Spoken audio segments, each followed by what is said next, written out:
Nesse vídeo eu separei 4 ações internacionais para você ficar de olho, que eu tenho certeza que você não ouviu falar sobre boa parte dessas ações aqui. Talvez você tenha ouvido falar da última porque eu falo bastante sobre ela, mas também não é muito comum você ver pela internet aí, principalmente conteúdo brasileiro. Então já deixa o dedo no like aí, se inscreve no canal para ficar sempre bem informado sobre investimentos internacionais. Eu sou o Felipe Guimarães, analista CNPI, e a primeira ação que eu estou trazendo aqui é a Agnico Eagles. É uma empresa de mineração. Essa daqui vai ser a mais papai e mamãe que a gente vai ter aqui nesse vídeo. As próximas são ativos aqui com alto potencial de valorização, então tem um risco bem maior. Aqui acaba sendo aquele ativo para poder trazer uma estabilidade um pouco maior para a carteira, funcionar muitas vezes como um ativo até de proteção, tendo em vista aqui que a Agnico Eagles trabalha na mineração, principalmente de ouro. A maior parte da receita dela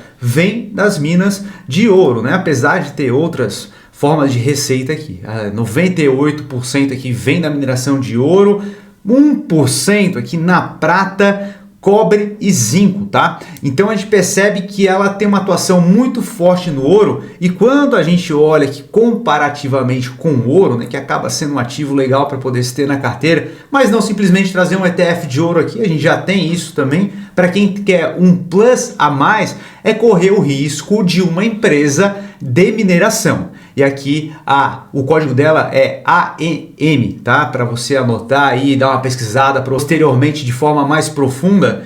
Ela aqui nos últimos anos tem trazido um retorno maior do que investir somente no ouro. É uma empresa que tem uma gestão mais segura, digamos assim, diferentemente dos concorrentes dela que acabam buscando um risco muito maior. Essa empresa canadense, ela prefere muito mais se inserir em economias, em mercados que são mais favoráveis à mineração, que não vai ter nenhum risco regulatório de fiscalização do nada e mudar as regras do jogo no meio do caminho. Ela se preocupa muito com isso, que é um risco de fato que essas mineradoras acabam correndo, e eles tomam muito cuidado para não dar tiro errado. Então eles vão em economias ali que acabam tendo uma visão mais amigável para a mineração, tá?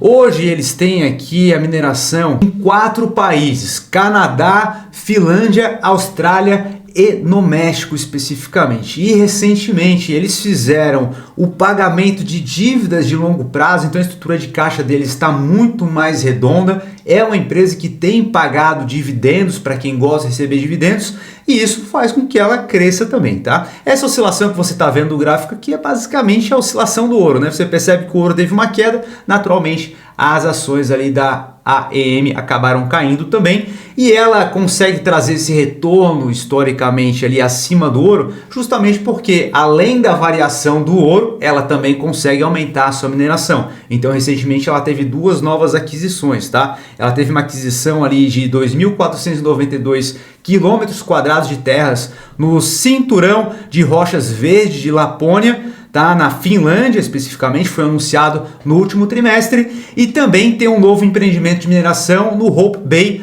no Nunavut, no Canadá, tá? Que foi também anunciado agora em maio, e a projeção é para que esse campo aqui seja capaz de produzir 400 mil onças de ouro durante a sua vida útil, que vai ser aproximadamente aí 11 anos. Então acaba sendo um ativo aí mais tranquilo em relação às ações que a gente vai trazer. E a próxima ação aqui, a gente vai sair aqui da América do Norte, vai lá para a Europa, onde a gente tem que o governo da Alemanha está anunciando o seguinte, tá? Eles estão falando aqui nessa matéria que a Alemanha prevê aumentar o orçamento em 1/3 até 2030 voltado para a defesa militar, tá? Então a gente vê aí que o risco da Rússia ali com a Europa tem aumentado e eles não podem ficar para trás dessa corrida. Então a gente consegue investir em empresas que estão lá na Europa também, através do mercado americano, através das ADRs. Então a gente conhece aqui, ó,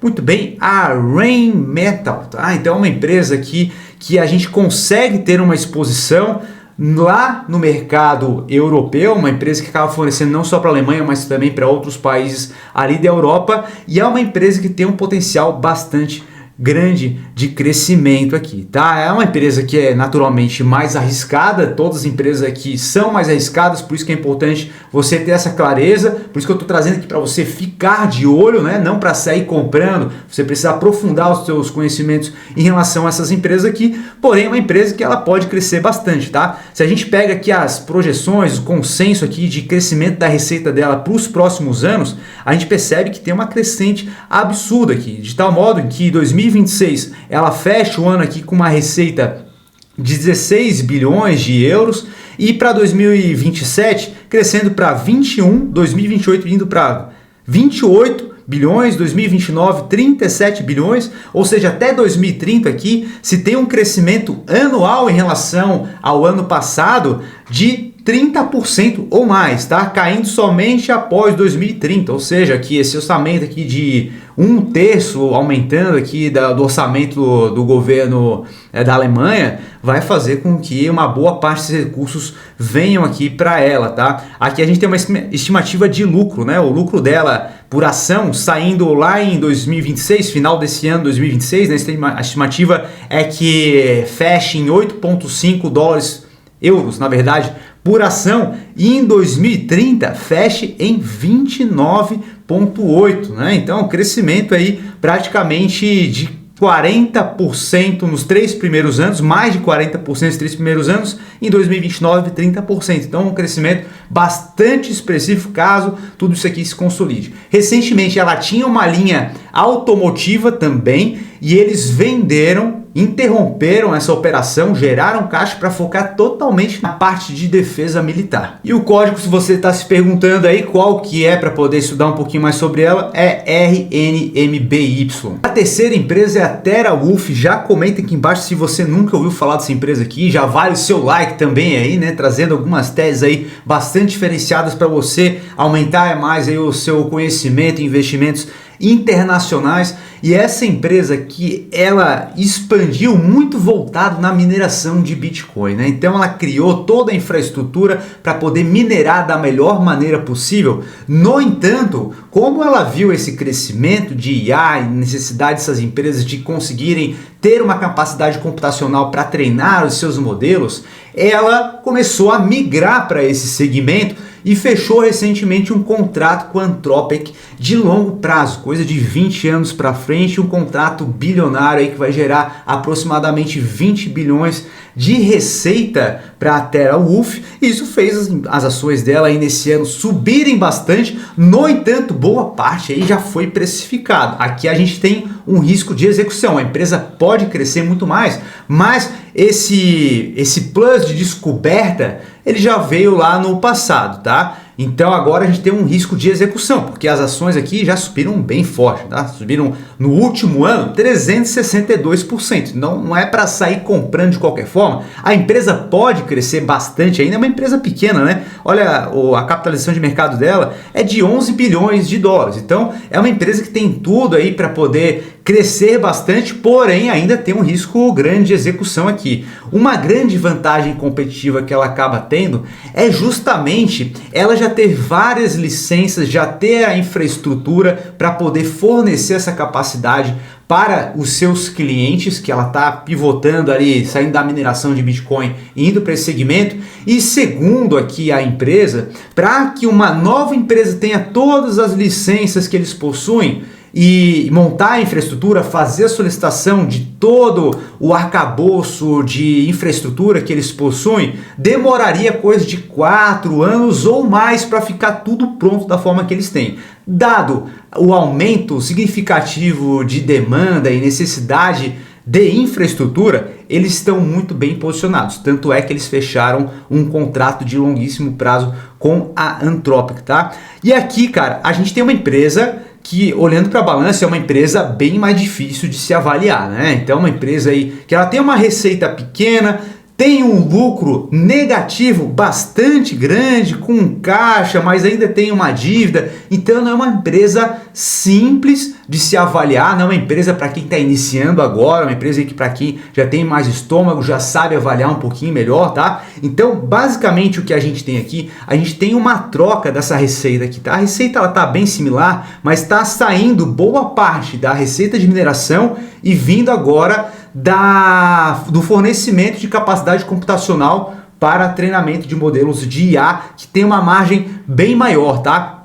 E aqui um ponto em relação a essas questões aqui de prejuízo e tudo mais, tá? A gente percebe que eles têm um prejuízo acumulado de 400 milhões de dólares para cima. No entanto, não envolve o desembolso de caixa, tá? A maior parte do que a gente tem aqui é voltada às warrants do Google, que tem um direito de compra em relação às ações aqui da Wolf. Então isso acaba tendo um efeito ali no balanço que traz uma lucratividade negativa, tá? Outro ponto aqui, 101 milhões mais ou menos, corresponde à remuneração baseada em ações dos colaboradores, acionistas dentro da estrutura. Outros 25 milhões são referentes à baixa contábil relacionada a antigas operações de mineração e obrigações de desativações, tá? E outros pontos aqui de juros pagos com uma porcentagem menor. Então aqui a lucratividade ainda está baixa, no entanto, é algo que deve se alterar com os próximos resultados e as receitas dos novos contratos chegando dentro da operação da TeraWulf. Então, uma empresa aqui legal para você ficar de olho, tá? E agora a gente vai para a quarta e última empresa, mas não menos importante aqui. E antes da gente ir para ela, deixa o seu dedo like aí, se inscreve no canal. Pelo amor de Deus, cara, tá aqui até agora, não vai se inscrever no canal, tá economizando o botão de se inscrever. Por quê, cara? Ah, se inscreve aí, cara, pelo amor de Deus, cara, não perde mais nenhum vídeo aqui não, tá?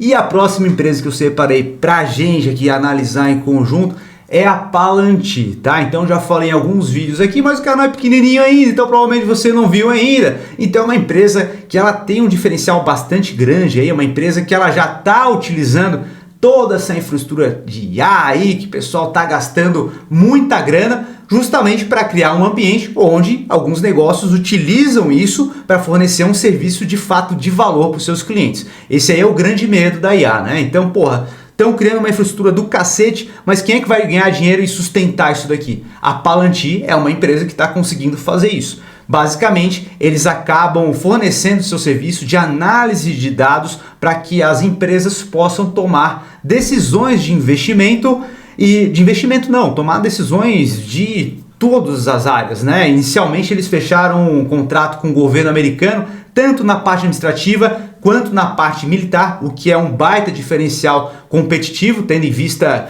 que uma vez que eles prestam serviço, eles têm muita informação privilegiada dentro do nicho militar, ou seja, a segurança de dado precisa ser gigantesca, e quando eles vão procurar clientes privados, o cliente privado ele vai ter muita preocupação em relação a como vai ser tratado esses dados, se não há um risco de vazamento de alguma forma. Ou seja, a Palantir já tem um puta diferencial nesse segmento, tanto na parte de análise dos dados para tomada de decisão. Então é traçar praticamente montado uma empresa digital, né, com todos os dados que a empresa possui, e é simulado tomadas de decisão e verificado o que pode acontecer para mitigação de riscos, para identificar possíveis riscos no futuro. Isso faz com que a empresa consiga ter um diferencial muito grande em relação à concorrência, economizar custos, o que gera muito valor para o cliente da Palantir, o que está gerando bilhões de contratos para a Palantir, que está crescendo numa taxa absurda anualmente, tá? Se você olha aqui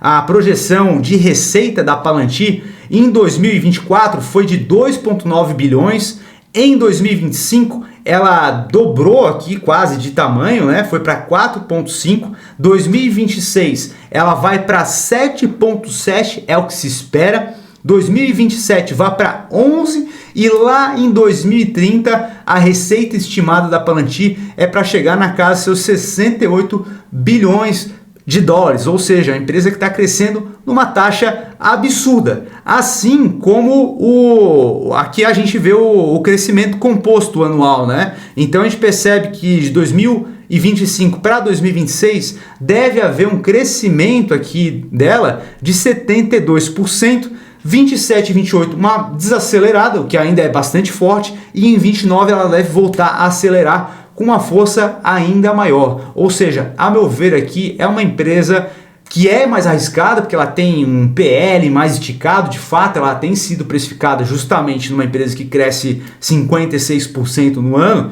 o PL dela não vai ser baixo. Então, muita expectativa embutida lá na frente, mas a meu ver é uma empresa que tem capacidade de entregar o que ela se propõe. Então, aqui a gente acaba fechando as 4 empresas que eu separei para você ficar de olho aí, são empresas que eu gosto aí, acabam algumas delas tendo um risco um pouco maior, né? Como as duas do meio aqui, a Palantir também tem bastante risco, mas já tem um negócio bem sólido.